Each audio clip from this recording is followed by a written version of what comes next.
अभिनंदन।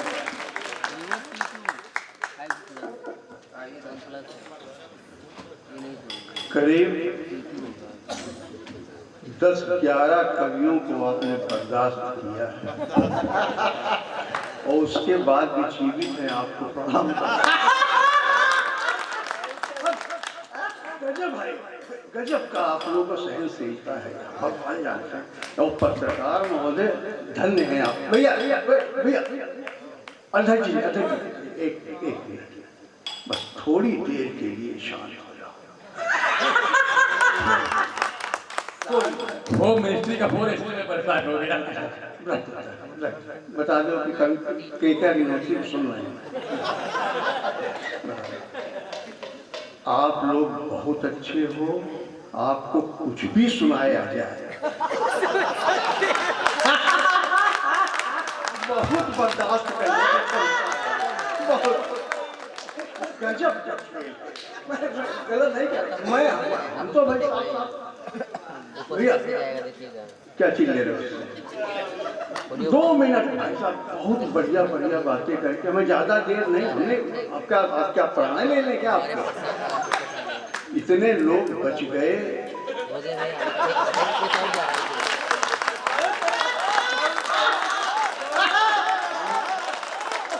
बहुत आश्चर्य है भैया, बहुत आश्चर्य। एक से एक कविता। अम्मा एक तो ऐसा आया था, इतनी जोर जोर चिल्ला रहा था, हमने कहा कि कहीं गला न फट गया, परंतु नहीं फटा, क्योंकि आप लोगों का स्नेह है, आपका आशीर्वाद है और आपका प्यार है जो उसको बचा कर रखा। मैं तो हमेशा बताता हूँ, मैं पत्रकारों से बहुत दुखी हूँ। कितनी कविताएं होनी थी दादा, हो गई। अब मैं चाहता हूँ कि मैं अपना दुख दर्द सुना दूँ। जैसा कि एक यदि कहीं ने भाई साहब कविता यदि मैं आपको बताऊं या कहूं तो आप टोक दीजिएगा कि भाई साहब आप कविता न सुनो। आखिर आप भी तो आदमी हैं, कहाँ तक कोई जानवर है इतना सहन कर लेंगे? मैं अपना दुख दर्द सुनाना चाहता हूँ। मैं कानपुर में रहता हूँ। पत्रकार एक हमारे मित्र हैं, हमारे बारे में जानते हो क्या छापा था? लिखा था उन्होंने, लब्ध प्रतिष्ठित व्यंग्यकार के अग्निहोत्री का निधन और हम जीवित। हाँ सही बता रहे हो। यहाँ से प्रेम भैया का फोन गया, प्रेम भैया का फोन गया कि प्रेम हमारे कहाँ बैठे, कहाँ है?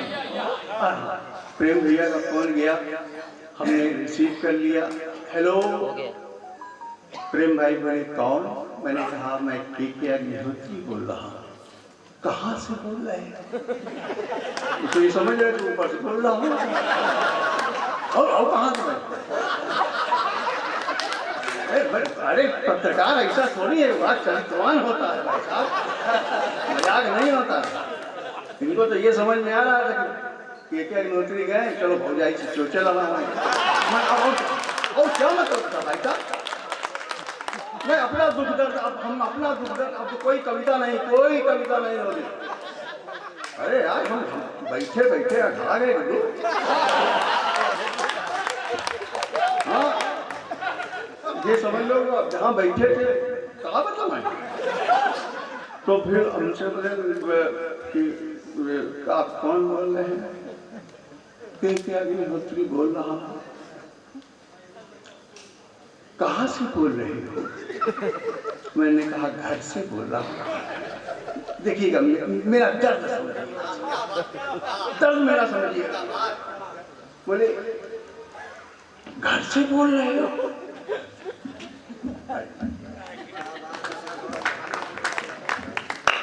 घर से बोल रहे हो? 11:30 बज गया, अभी तक तुम्हारा दाह संस्कार नहीं हुआ।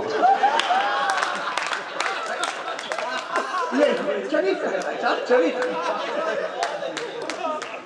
बहुत खराब लगता था भाई साहब। सैकड़ों फोन आए। मैं अच्छा होता है, पत्रकार जो है दोपहर में नहीं, करीब 2:30-3 बजे दफ्तर पहुंचते हैं। तो मैं दफ्तर पहुंचा जा करके तो पत्रकार ने देखा हमको, खैर टटोल नहीं देखा हमको, समझे। बोले कहे अग्निहोत्री जी आप बुरा नहीं हो, आपको चिंता न करें, हम कल भूल सुधार में छाप देंगे। नहीं होता, दूसरे दिन पेपर आया तो भूल सुधार में क्या लिखा था, सही सही मैं पढ़े देता हूँ। लिखा था जो कल के अग्निहोत्री के निधन का समाचार छपा था, भूलवश छप गया था। हमें दुख है कि वो अभी तक जिंदा है।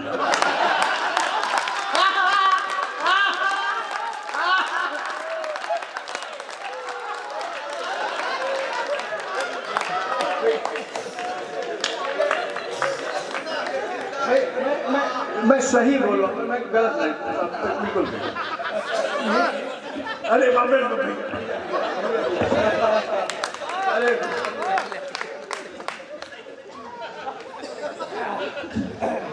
अक्सर तुम देखोगे पत्रकारों को बड़े अजीब अजीब होते हैं, बड़े। एक पत्रकार ने लिखा अपने उसमें, अब देखो क्या लिखते हो आप लोग, हमें समझे। पेपर में लिखेंगे एक अधिकारी घूस लेते हुए पकड़ा गया। अब बताओ, अधिकारी तो घूस नहीं लेगा। कौन सी यार नई चीज लिखे दे रहे हैं? हमें ये लिखो, ये लिखो, बताओ। देखना बहुत महीन बात है, पर बुरा उरा ना करना, केवल आप लोग आदमी होके बैठना। मतलब हमारा कहने मतलब बीजेपी और कांग्रेस बन के ना बैठना तो आनंद आएगा। अब भैया बैठ जाओ, सब करिए, अब बैठो, अब ना उठना जब तक तुम्हें भगवान ना उठाओ।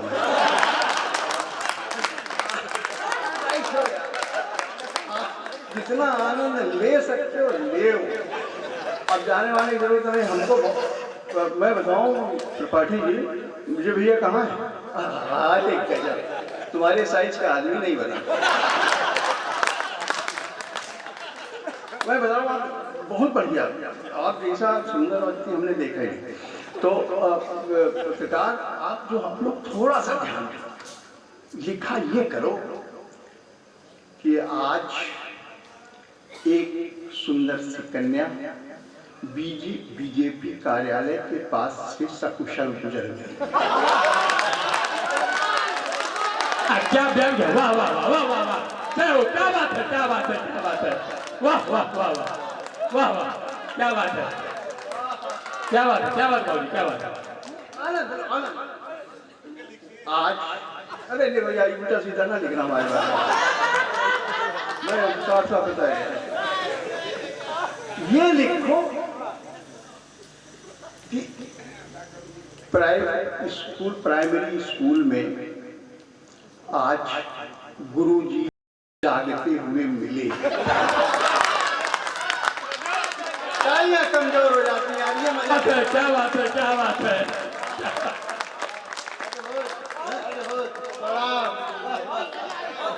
तो जब हमारे लिए एक पत्र, मैं बता दूं, मैं आपको बता दूं, मैं खास में लिखता हूँ, व्यंग ज्यादा लिखता हूँ। तो होता ये है कि कभी कभी हमारे व्यंग किसी के ऊपर कर नहीं पाता, किसी से मजाक भी नहीं कर पाता, ऐसी स्थितियां बन जाती हैं, आप भी नहीं कर सकते। हमारे यहाँ जब ये चुनाव होते हैं तो चुनाव में जो होता है कि कोई आता है तो जैसे कांग्रेस का है पंजाब मिल जाता है चुनाव, और बीजेपी का है तो कमल का फूल मिल जाता है, तो आता है, हमेशा आते हैं। और ये जो निर्दलीय होते हैं इनको डीएम साहब कोनो डलिया दे देते हैं, कोनो कुछ दे देते हैं, ऐसा कुछ करते हैं ना। तो आते हैं कि भैया अग्निहोत्री जी हमको वोट देना, हम डलिया पे खड़े, ऐसे कहते नहीं।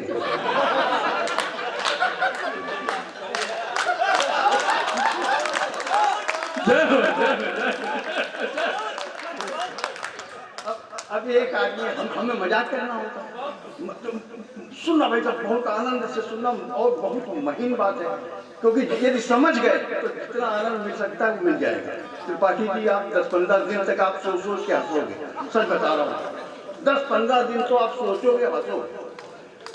तो आते हैं निर्दलीय आते हैं, अग्निहोत्री जी नमस्कार, मैं कार पे खड़ा हूँ, तो हमने कहा बैठो।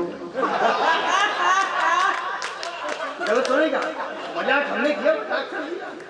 एक आया, हम हवाई जहाज पे खड़े हैं, अरे हमने कहा गिर के मर जाओ, बैठो। पर एक आया जिससे हम ये नहीं कह सके कि तुम बैठो, वो तलवार पे खड़ा था। तालियां कर लो।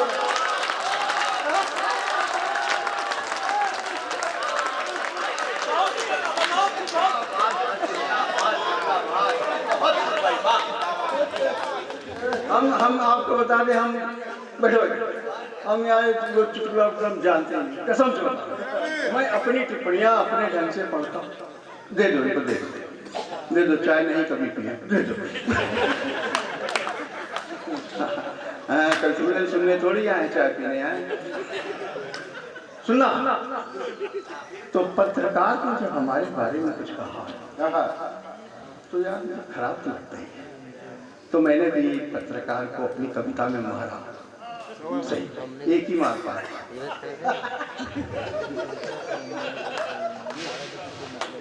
कविता सुना, यदि आपको लगे कि मैंने व्यंग किया है, क्योंकि बड़े प्रबुद्ध लोग बैठे हैं, इनको घर से कोई ऐसी बात नहीं है, सब सुरक्षित है, घर ले बैठे हैं, कोई आशंका नहीं है, कुछ है, बैठे हो। तो सुना, एक पत्रकार मरा, एक पत्रकार मरा, यमराज जी के सामने हो गया खड़ा, हाथ जोड़ करके बोला, यमराज जी हमें स्वर्ग में जाने दीजिए। तो यमराज जी बोले, स्वर्ग में पत्रकारों का कोठा पूरा है। मैं सही बता रहा हूँ त्रिपाठी जी, स्वर्ग में कुछ नहीं होता, कोई घटना ही नहीं घटती, पत्रकार वहां जा क्या करे?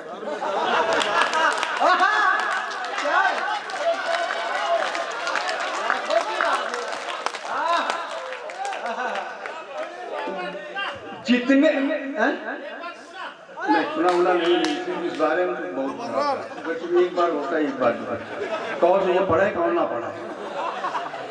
हम तो बता साहब, हम तो बहुत बहुत आनंद से पढ़े, कोई वैसा तो ही नहीं। हम आपको बता दें, आपको आज एक ऐसी बात भी बताई जाती है, ये कविता फिर सुनाएंगे करके, अब मूड बदल गया, उन्होंने काम कर दिया। तो अगले साल नहीं बुलाओ क्या? अगले साल ऐसा थोड़ी है।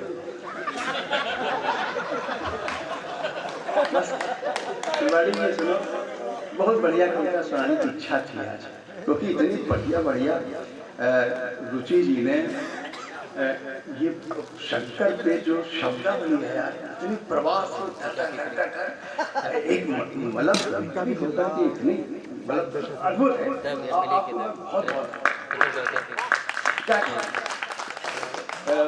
बहुत संचालन तुमने रात भर जो इतना किया है, निश्चित रूप से बहुत मतलब साधुवाद के पात्र हो।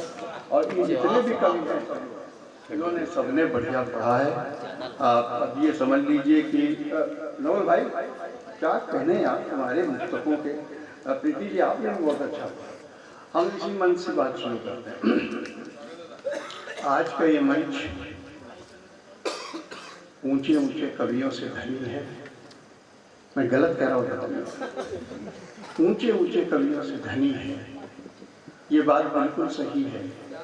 परंतु इनमें से कुछ छोटे हैं, कुछ खरे हैं, कुछ खोटे हैं, यानी इनकी उच्चता में तो भिन्नता है, परंतु नीचता में हम सब बराबर हैं।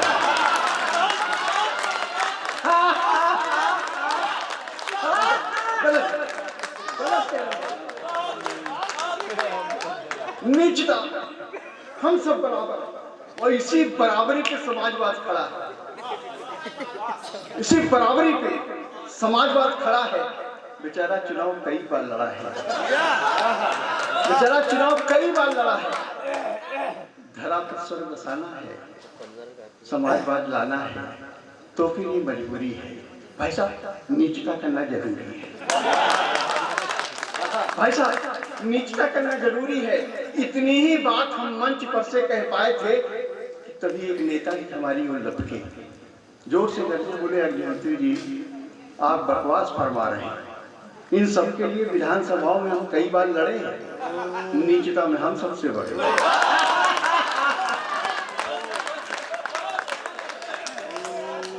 कहने का देखिए है कुछ नहीं, इसमें कविता में कुछ है नहीं, केवल कहने का ढंग है और व्यंग में केवल कहने का ही सलीका है। हम लोग तो बता रहे बात चाहे कोई सलीका क्यों ना हो, बात करने का सलीका चाहिए। और ये जितनी भी आज हुआ ना ये सब कुछ, रुचि जी ने जो पढ़ाई ये सब पढ़ाई सब कुछ किया, ये बुद्धि विलास है, कुछ नहीं, केवल बुद्धि का आनंद है। और का कोई कविता पढ़ रहा था, कोई मतलब केवल बुद्धि विलास। एक शायर ने कहा है, एक शायर ने ये कहा कि परिंदों के यहाँ फरका परस्ती नहीं मिलती, परिंदों की फरका परस्ती नहीं मिलती, सांप्रदायिकता नहीं मिलती। कभी मंदिर पे बैठा है, कभी मस्जिद पे बैठा है, बढ़िया बात है कि नहीं कही। दूसरा वो अब जो दूसरा शायर कहता है, दूसरा शायर कहता है, उसकी वो विलासता है और कुछ है नहीं कि परिंदों के यहाँ भी फरका परस्ती मिलती है, परिंदों के यहाँ भी फरका परस्ती मिलती है, कभी गिद्धों के झुंडों में तोते नहीं मिलते। दोनों चीजें आप समझ रहे हैं तो क्या है, आनंद की चीजें हैं और कुछ इसमें दिमाग लगाने की जरूरत नहीं कि फलाने ने कुछ ऐसा कह दिया, ठिकाने ने वैसा कह दिया। मैं सही बता रहा हूँ आपको, विश्वास मानो, मैं झूठ नहीं बोलता और जैसे झूठ नहीं बोलता हूँ सच बोलता हूँ, वहीं से लोग समझते हैं कि व्यंग कर रहा है। और मैं झूठ बोलने की क्या बात, मुझे बताओ क्या जरूरत है, हमें कोई प्रधानमंत्री बनना नहीं।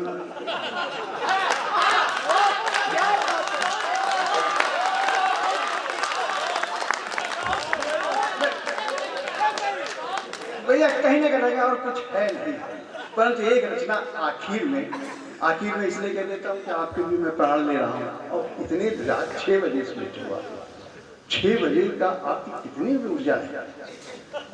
पत्रकारों का मतलब ये थोड़ी कि इतनी ऊर्जावान होती है हमेशा लगे रहेंगे। हम तो ऊर्जा उसको मानते हैं पत्रकारों को कि वो बेचारे जाके मणिपुर में जाते हैं, तो नहीं जाते।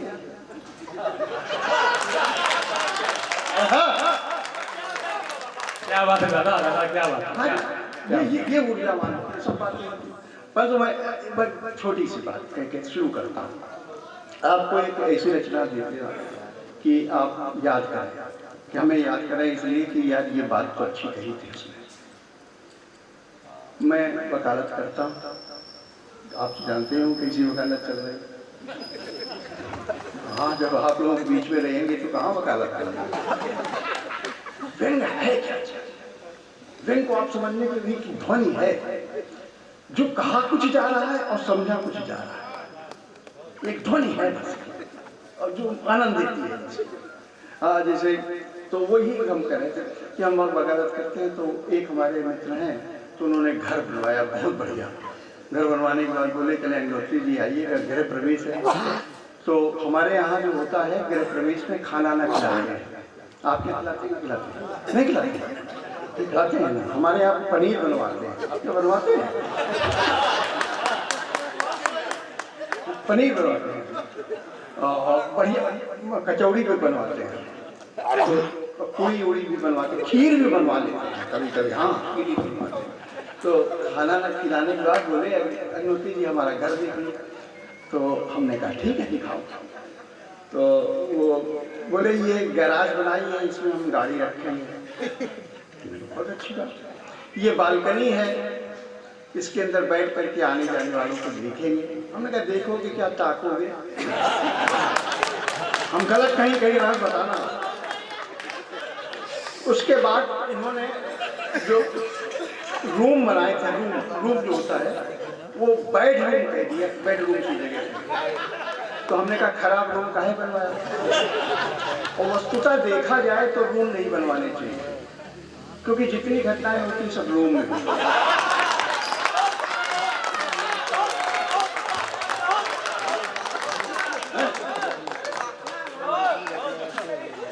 क्योंकि हम बता रहे हैं आपको, विश्वास माने हमारे गांव में हम उन्नाव रहने वाले हैं बैसवाड़ा के। तो वहाँ पहले हमारे गांव में जाके पुराना हमारा घर देख लीजिए, रूम नहीं है, दल्लाने हैं, बड़ी बड़ी दल्लाने हैं, और फिर भी हम लोग पैदा हुए।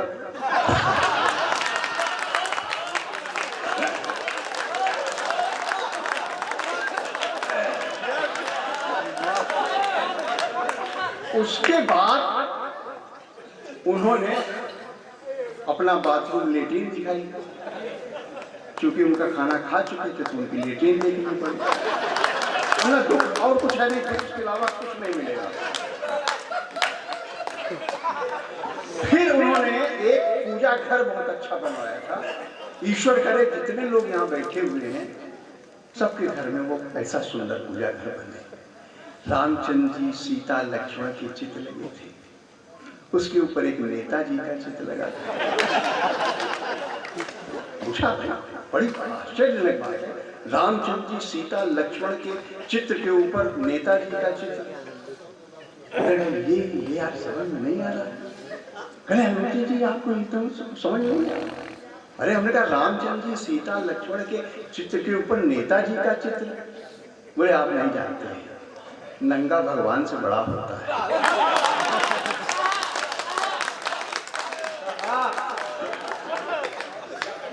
परंतु आपसे हम पूछें, अभी जितने लोग बैठे हैं यहाँ पर, नंगा कैसे भगवान से बड़ा है, तो शायद कोई बता पाए। शोध किया क्यों बड़ा पड़ता है, तो आप सुनिए भाई साहब, मैंने शोध पढ़ा। आप अपने अगल बगल देखिएगा, मोहल्ले में देखिएगा, शहर में देखिएगा, ये देखिएगा, सब देखिएगा, तब दो पंक्तियां सुना रहा हूं। आजकल जो नंगा है, भला है चंगा है, गलत कह रहे बताओ, नहीं जोरदार ताली बजाओ। आजकल जो नंगा है, आजकल जो नंगा है, भला है चंगा है, नंगों का अपनी आन है, बान है, शान है, नंगे महान, कहीं गलत कह रहा। आजकल जो नंगा है, भला है चंगा है, नंगों की अपनी आन है, बान है, शान है, नंगे महान है। आप अच्छे से अच्छा कपड़ा पहनिए, मेकअप कीजिए, टाई लगाइए, पर आपको कोई फूटी आंखों नहीं दिखेगा। बाजार सड़क पर नंगे होकर निकलिए, आपके पीछे पूरा चकिया होलेगा, समझे? विश्वकर्मा जी जा रहे हैं और ले लिया आपने बेटे ने।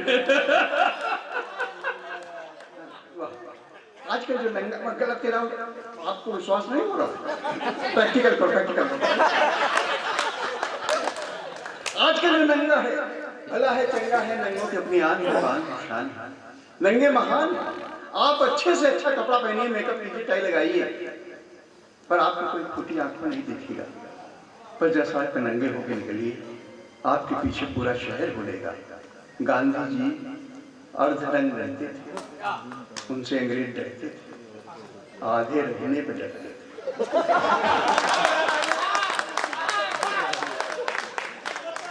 गांधी जी अर्धनंग रहते थे, उनसे अंग्रेज डरते थे,